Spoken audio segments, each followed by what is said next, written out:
اس نے مسلمان مجاہد کے ساتھ تلوار زنی کی، مسلمان مجاہد اس کے اوپر غالب آ گیا، اور مسلمان ہی ہمیشہ غالب آتا ہے،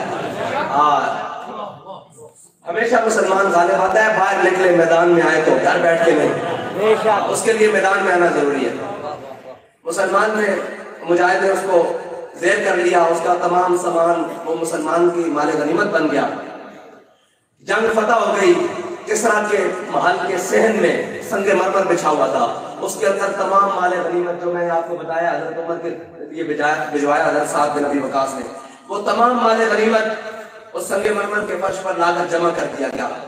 رات پڑی، رات آئی، مسلمان مجاہد اس کے اوپر پہرا دے رہے مال غنیمت کے اوپر۔ نوجوانوں ذرا سننا، مسلمان مجاہد اس مال غنیمت کے اوپر سونا چاندی کے انبار لگے ہوئے اس کے اوپر پہرا دے رہے، تو انہوں نے اپنے کانوں سے کوئی آواز سنی۔ آواز کیا تھی کہ ایک کوئی چیز پتھر سنگ مرمر لگا ہوا تھا، اس کے اوپر گھسک رہی ہے، ہماری زبان میں گھسک کہتے ہیں نا، اس کا کوئی شور پیدا ہو رہا ہے، اور وہ شور پیدا ہوتے ہوتے آ کے مال غنیمت کے ساتھ لگ گیا۔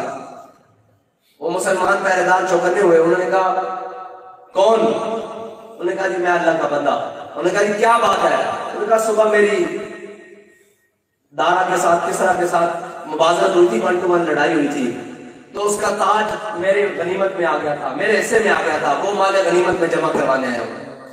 تو علامہ اقبال نے کہا نا کچل ڈالا تھا جس نے پاؤں میں تاج سر ڈالا، وہ کس حال میں جمع کروانے آیا مسلمان نے ایسے تاج رکھا زمین پر دارا کا، اور اپنے ٹھوکر سے ایسے مارا۔ کہتا ہے کہ تجھے اس قوم نے پالا ہے آغوش محبت میں، کچل ڈالا تھا جس نے پاؤں میں تاج سر ڈالا۔ مسلمان مجاہد کے اقدام کھٹک کے رہ گئے کہ وہ دارا کا تاج مال غنیمت میں جمع کروانے آیا ہے۔ تو اس نے کہا او مسلمان مجاہد اپنا نام تو بتا۔ یہی سبق ان مجاہدوں سے چلتا ہوا امیر المجاہدین تک آیا۔ وہ سبق کیا تھا؟ انہوں نے کہا مسلمان مجاہد اپنا نام تو بتا، جو دارا کا تاج دینے آ گیا ہے مال غنیمت میں۔ اس نے کہا ہے جس کے لیے میں نے کام کیا تھا وہ میرا نام جانتا ہے۔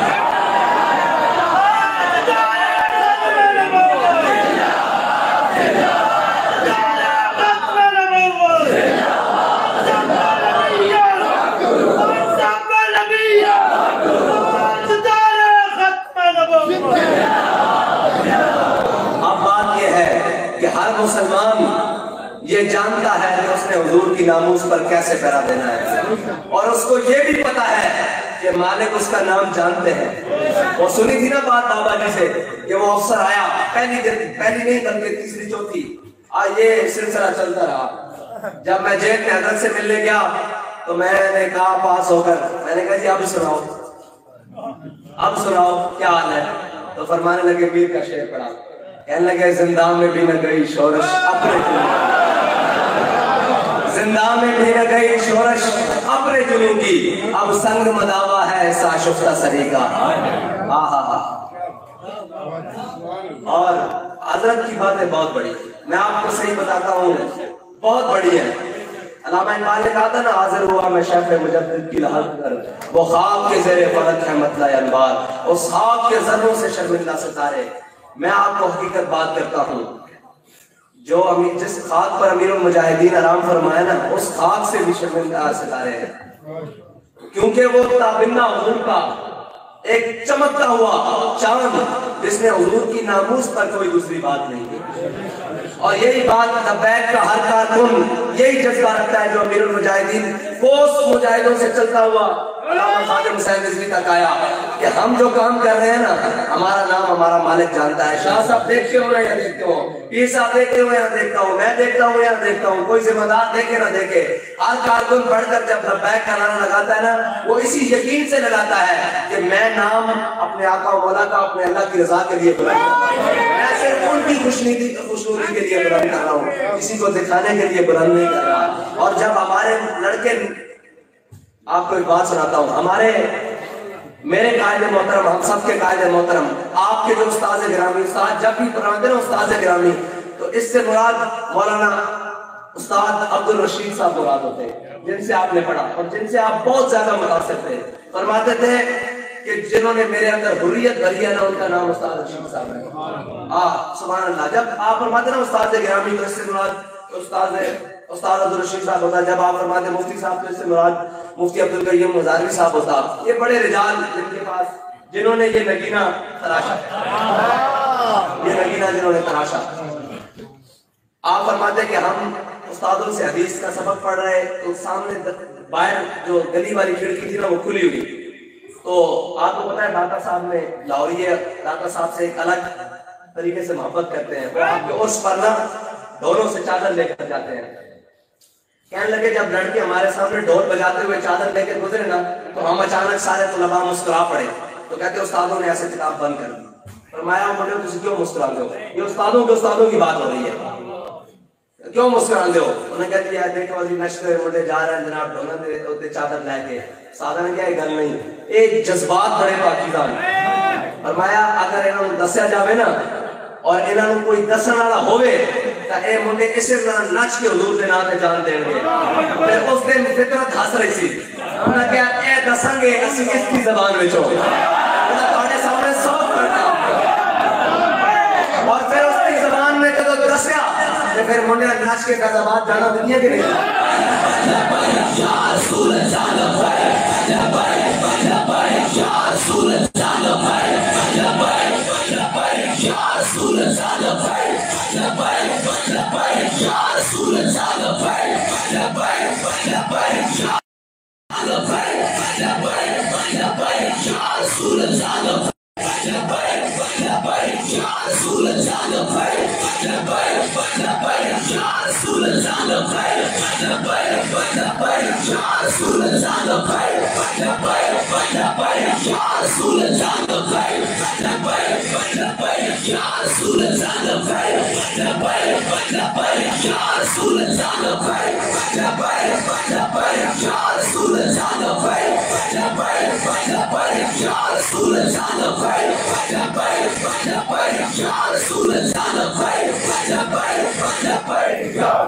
پھر علامہ اقبال بولیا کہ فطرت کے مقام کی کرتا ہے نگے پاک, یا بندہ صحرائی یا منصب نبی.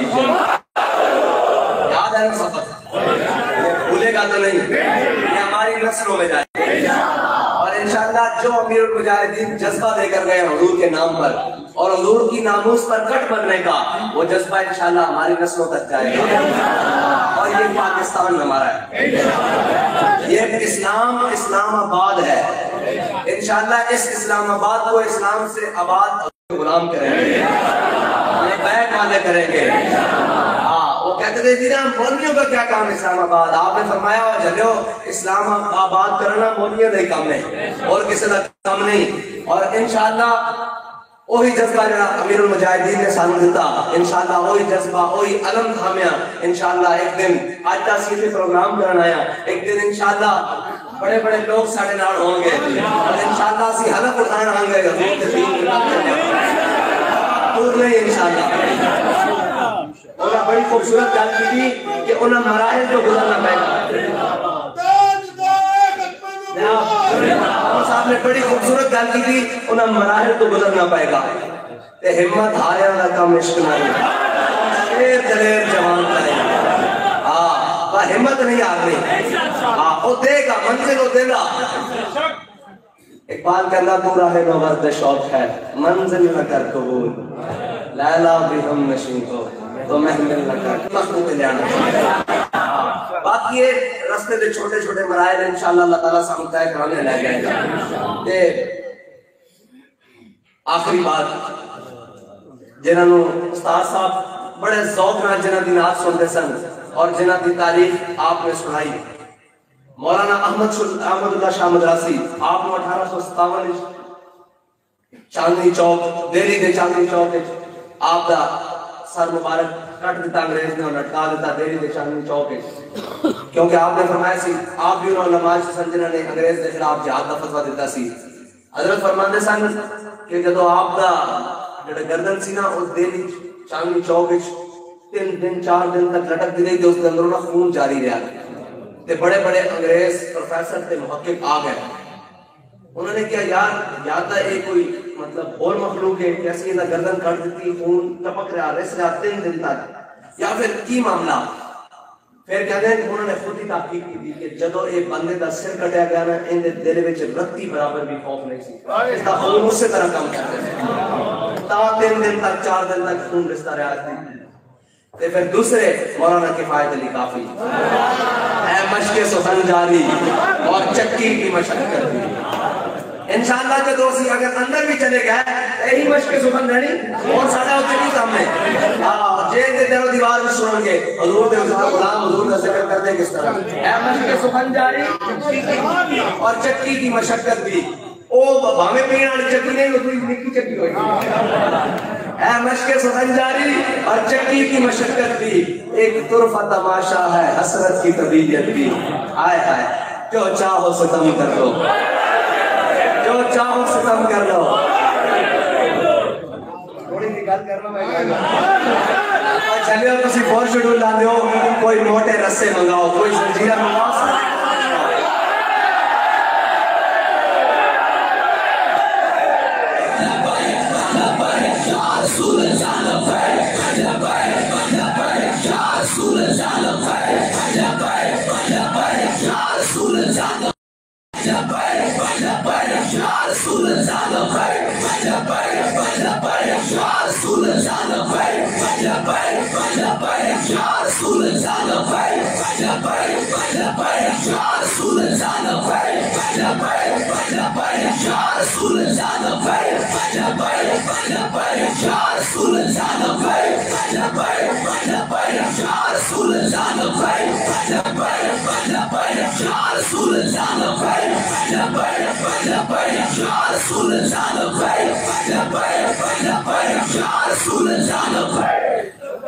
اور اس کو بھی کسی سانو ڈرا نہیں سکتے اس واسطے کہ ساڈا جڑا غازی اسلام ملک ممتاز حسین قادری کھٹے ہوتے بھی نعرہ لا کے کیا کہ لبیک یا رسول اللہ لبیک یا رسول اللہ لبیک یا رسول اللہ لبیک یا رسول اللہ لبیک اور زندہ محمد عربی کا دین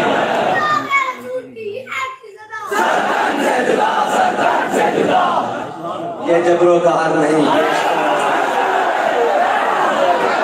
یہ جبر و قہر نہیں اس کو مستی ہے کہ جبر و قہر سے ممکن نہیں جہاں بانی انہوں نے روک سکنا اے روک سکتے ہو تم جذبہ وہ کہتے ہیں نا کہ پھونکوں سے یہ چراغ بجھایا نہ جائے گا باتوں سے یہ جذبہ مٹایا نہ جائے گا اللہ نہ انہیں گل نہیں بننی اور انشاءاللہ اے امت حضور دے دامن نال وابستہ ہو چکی اور بڑی مضبوطی نال تھام چکی جان رہے گا آخری گل تسی سانو فور شیڈول تے ڈراندے ہو پرچے تے ڈراندے ہو جدے ہو پرچے تے فور شیڈول اسی ادو دیکھ رہے ہیں جو اسی تخمین کے جی لوندے ہوندے سن او کوئی اگلی گل وہ بڑے پرانے دیکھ رہے ہیں جو اسی کے جی تخمین ہوندے سن ادو پتہ لگدا سی کہ علامہ خواجہ حسین رضوی تے فور شیڈول لگ گیا اچھا آخری گل یار اے بڑے نا مطلب ساڑھے بھائی ہیں تھوڑے بٹکے ہوئے جوتھیے ساڑھے بھائی ہیں کوئی نہیں انہوں نے کیا دیکھ دیا جاتا یار چلو تاریخ انصاف دے نوجوانان اے کہنے کی چلو جوتھی نہیں کہنے جی سانو کوئی لبیک کی آتے ایسے کروڑ والی بنانا کیا وہ کہنے جی کہ ناموس رسالت پر جو نا سب سے مضبوط شکراس وہ عمران خان صاحب نے لیا ہے میں کہ تجھے جھوٹ بول دے ہو یا تا ناموس رسالت کے 80 سٹرانس لیا یا انہیں لیا اگر عمران خان صاحب نے ناموس رسالت پر سٹرانس لیا ہے نا تو پھر پہلے نمبر پر اس کا نام فور شیڈول میں ڈالا کیونکہ ساڑھا جرم تو ہو رہا ہے کوئی نہیں اگر ساڑھا کوئی ہو جرم ہے تو پھر دسو کہ اس وجہ نہ تو آنے پہ فور شیڈول آیا ساڑھا ایک کو وجہ کسی ناموس رسالت سے پہلا دیں گے اگر تسی اپنے کالج اور دعوے سچے ہو تو پھر صبح فوراً صبح ہم تو پہلے نا انٹیریئر منسٹری دی جڑی جو لسٹ ہے نا بلکہ وزارت داخلہ دی جڑی جو لسٹ ہے اس دے اندر فوراً عمران احمد خان صاحب کا نام شامل کرو یہ نہیں تو پھر تسی یہ کہتے ہو کہ اسی حضور دی ناموس تو اس کام تو باز آ جاؤں گے اور چلے ہو اے ساڑی ایمان دی جان ہے مغز قرآن روح ایمان جانے دی بس دھوپے رحمت للعالمین اور استاد صاحب فرمانے سن اگر ناموس رسالت پر بات کرنا جرم ہے تو یہ جرم سرے بازار کریں گے، سرے دار کریں گے، اور جب وقت آیا تو سرے ممبر و دار کریں گے انشاءاللہ، کوئی مشکل نہیں ہے۔ اور ہم ناموس رسالت پر کوئی سمجھوتا کرنے والا نہیں ہے۔ ہم تو آپ کو صرف اتنا بتاتے ہیں کہ اگر عزت چاہتے ہو تو ہمارے قائد نے ہمیں ایک نسخہ بتایا تھا کہ میرے ہاتھ میں تھا جب تک میرے مصطفیٰ کا دامن، میرے پاؤں چومتی تھی یہی گردش زمانہ۔ جن چیزوں کے لیے تم بھاگ رہے ہو نا، وہ چیزیں تمہارے قدموں میں آئیں گی، صرف میرے آقا و مولا صلی اللہ علیہ وسلم کے دامن سے وابستہ ہو کر دے گا۔ اور بس آپ نے ایک ہی سبق یاد رکھنا ہے کہ انہیں جانا، انہیں جانا، انہیں جانا، انہیں جانا، نہ رکھا غیر سے کام۔ بھائی کوئی نہ اٹھے، بیٹھے بیٹھے جی، شکریہ ادا کرتے ہیں انتظامیہ کا، محلہ کا۔ ایک شعر پڑھیں درود و سلام کا۔ مصطفیٰ جانے